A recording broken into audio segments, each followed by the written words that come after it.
Good morning. John chapter 8. We started with the last time 8:20 to 59, and let's finish off this section. There's so much in John chapter 8, it would behoove us to go back, study it again. The way Jesus argues the doctrines of the faith, the way he handled the attack, is completely different from the way the modern church today says, don't argue. Let the differences be resolved in eternity. Don't persist in your point. You have to show some kind of patience with other people. Allow them to have their belief system. Don't refute them. Be an example to them and they'll come over to you. Absolutely not true. If they're elect, they'll come over. If they're not elect, they won't. It doesn't matter whether they're elect or non-elect. You provide the information by studying and showing yourself approved, and let that sit. When you have an opportunity to finish your arguments with them in a civil manner as best you can, then move on. You can only make one point, make the one point and move on. Okay, let's just take a look.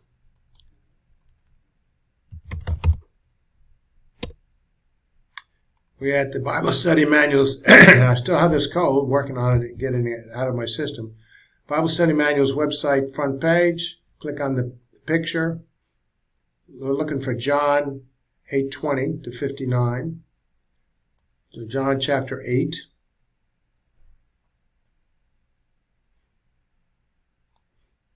Observations. And we want to get down to the phrase, the scribes and the Pharisees evidently believed. So we're just going to do a search.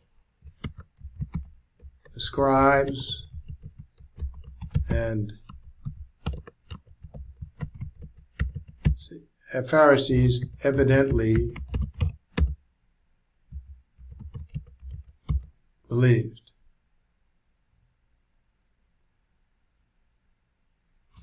Let's see.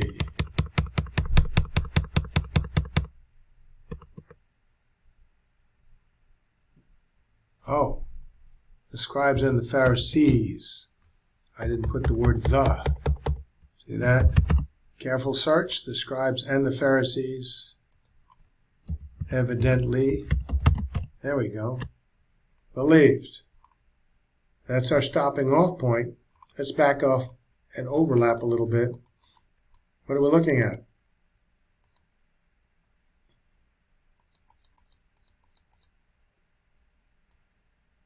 (8:20 to 24), author John declared that the words which Jesus spoke to the Pharisees, John 8:12 to 19, were spoken to them in the treasury in the temple area during the time he was teaching.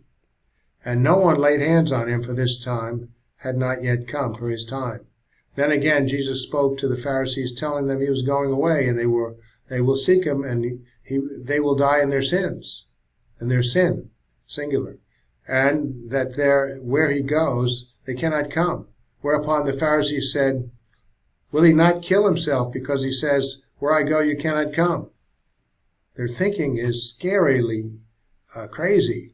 Jesus answered that they were from below and he from above, not of this world, and that they would die in their sins if they did not believe in him for eternal life.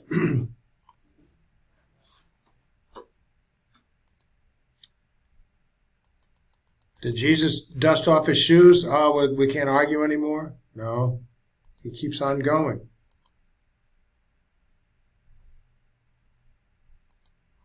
So we go back to this point here. The scribes and Pharisees, remaining willfully ignorant of who Jesus was, willfully, not willing to believe in him, despite all the evidence, said, will he not kill himself because he says, where I go, you cannot come? They believed that because of their physical descendancy from Abraham, and especially because of their high religious position in the nation Israel, God's chosen people, with their religiosity, which they so proudly displayed in public every day, that they were assured of a high position in the afterlife in the eternal kingdom of God. Hence, when Jesus said to them in verse 21, I am going away and you will seek me, and you will die in your sin. Where I go, you cannot come. They sarcastically concluded that since they thought that they were guaranteed eternal life in the eternal kingdom of God, as opposed to suffering in Gehenna, and since Jesus said where he was going they could not come, they perversely enjoyed asking the question, will he not kill himself?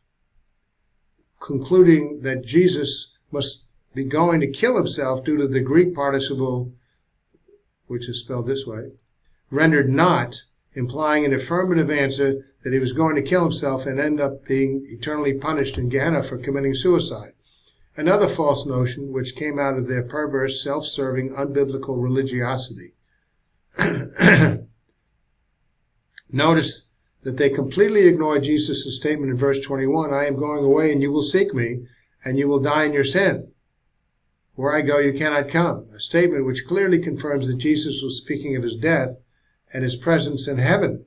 But the scribes and Pharisees perversely twisted Jesus' words concerning his earthly departure to insinuate that he would commit suicide, and then go to the darkest place in Gehenna, hell, for punishment, instead of what Scripture clearly teaches to be heaven, to be glorified by his Father for being obedient to the cross as his mission to die for the sins of the whole world. We have this in the Old Testament. It's not like you have to wait for the New Testament to be written. Here it is in Isaiah. The Jews' arrogant mockery covered over their unbelief, which is often used as a debating tactic when the truth was not being sought. We have this in John 7:33-35. He said this before. He repeats himself. If you missed it, you'll get it again. Yet a little time I'm with you, and I go away unto him who sent me. You will seek me and not find me, and where I am you cannot come. Then the Jews said among themselves something else, this time, where does he intend to go that we shall not find him? Does he intend to go to the dispersion of the Jews among the Greeks and teach the Greeks, the Gentiles? What is the word that he said? You will seek me and you shall not find me, and where am I? You're not able to come. Where I am, you're not able to come. Jesus' words in these verses, as well as in 8:21, refer to his death, resurrection, and ascension to heaven, and they were likewise perverted by the Jewish rulers. The perversion in John 73-36 included arrogant sarcasm. Where does he intend to go that we shall not find him? And it's ongoing. I guess that's the point where you're not going to make any more headway. Yet what did Jesus do? He's the Son of God. He continues on to corner them, make a point that's from Scripture that is irrefutable over and over and over again, until maybe if they come away with that, they'll recognize and believe. But if they're not, they'll recognize that they're wrong, and they'll support God's sovereignty because they're not elect. And they will go to destruction, eternal. So the scribes and Pharisees constantly perverted Jesus' words to ridicule him.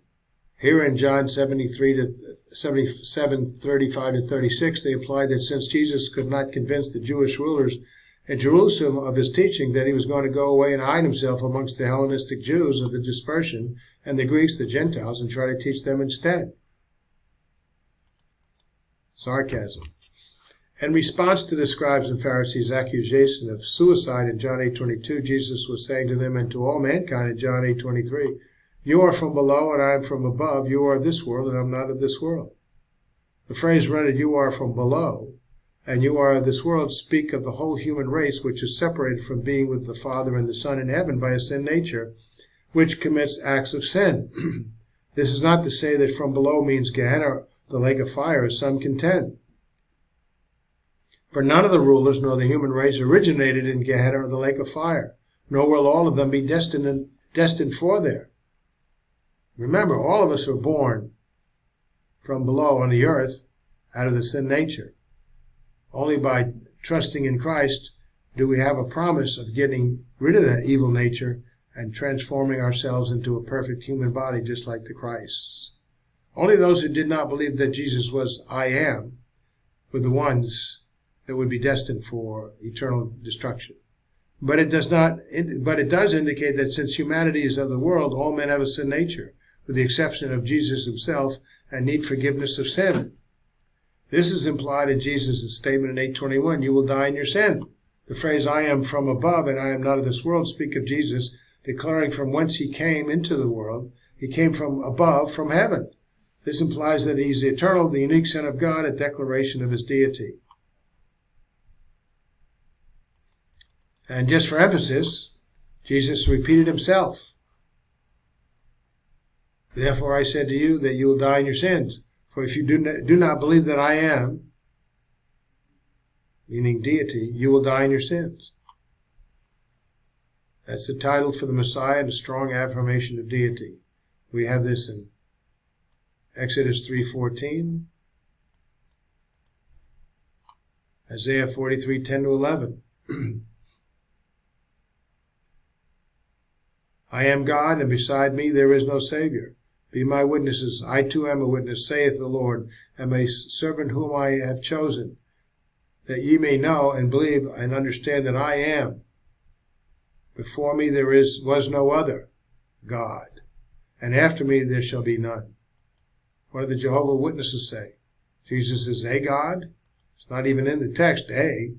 But there is no God besides God, the eternal God. So if Jesus claims to be God, he has to be the eternal God, not a God.